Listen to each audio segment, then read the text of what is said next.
Bonjour, voilà, je vais essayer de vous faire des petits journaux de campagne vidéo pendant toute la campagne parce que c'est plus sympa et puis c'est un peu plus rapide à faire que d'écrire des longs textes qui ne sont pas souvent lus. Et aujourd'hui, je voudrais vous parler de ce qui s'est passé à la réunion publique de Montbrun-les-Bains la semaine dernière, il y a 2 jours en fait, où on a eu plus de 50 personnes à cette réunion, ce qui est assez incroyable pour une campagne électorale à Montbrun-les-Bains, avec un véritable enthousiasme. Alors il y a une raison à cela, hein, c'est que à Montbrun-les-Bains, les habitants sont très inquiets de ce qui va se passer avec l'eau et avec les thermes, parce qu'il y a des thermes à Montbrun-les-Bains, et que ces thermes sont en train d'être vendus à une entreprise privée, à une famille qui va donc récupérer les biens qui ont été acquis par la commune et donc par la richesse des habitants du coin qui ont payé leurs impôts et qui depuis des années ont permis de structurer ces termes. Alors évidemment le problème il est d'abord que même aujourd'hui où les termes sont délégués à une entreprise privée, eh bien ça ne crée pas tant d'emplois que cela parce que c'est des emplois d'abord saisonniers, donc qui ne permettent pas à des jeunes de trouver un emploi fixe et donc du coup d'avoir accès à des facilités pour se loger et le reste. Et puis aussi parce que eh bien, les saisonniers qui sont employés ici viennent très souvent d'ailleurs, parce qu'ils coûtent moins cher évidemment que les habitants locaux. Et donc du coup ça ne développe pas tant l'emploi que ça sur le secteur. Il y a très peu d'emplois de gens du secteur en contrat à durée indéterminée. Et puis évidemment ça fait quand même vivre un peu l'hôtellerie locale. Sauf que on sait, c'est le cas dans plusieurs autres villes, que quand des termes comme ça municipaux sont vendus à des entreprises privées, eh bien la réalité c'est qu'ils créent eux-mêmes leur propre hôtellerie et leur propre restauration et que ça fait baisser le chiffre d'affaires dans la région de 20 à 30%. Voilà. La réalité c'est celle-là. Et puis la deuxième réalité c'est que quand vous privatisez des termes ou que vous privatisez l'eau, parce que c'est aussi le problème de la compétence eau qui a été posée dans cette réunion, eh bien, une partie de l'argent, celle des dividendes qui sont reversés aux actionnaires de Veolia et autres, eh bien,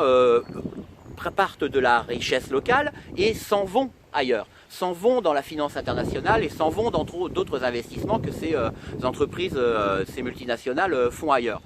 Donc du coup c'est une dépossession des richesses locales, alors que localement on a besoin d'investir dans le logement justement pour ces jeunes qui ne trouvent pas à se loger, on a besoin d'investir dans des structures locales, et donc les habitants de Montbrun-les-Bains sont extrêmement inquiets de cette situation qui arrive. Et évidemment la deuxième inquiétude qui va avec, c'est la réforme territoriale et la loi NOTRe qui en 2020 normalement devrait faire passer les compétences, la compétence eau aux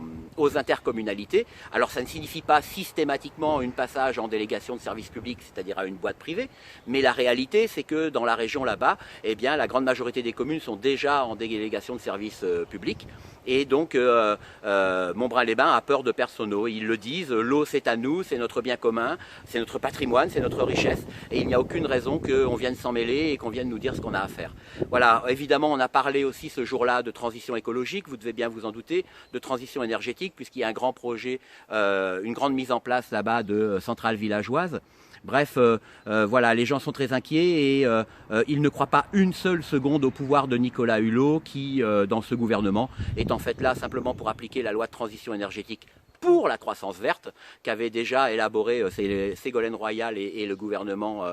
du Parti socialiste. Personne ne croit qu'il ira au-delà de ce qui est prévu, et ce qui est prévu, ce n'est pas de l'écologie, ce qui est prévu, c'est du capitalisme vert. Et vous le savez, hein, le capitalisme, vous pouvez le repeindre en n'importe quelle couleur, c'est toujours du capitalisme. Voilà,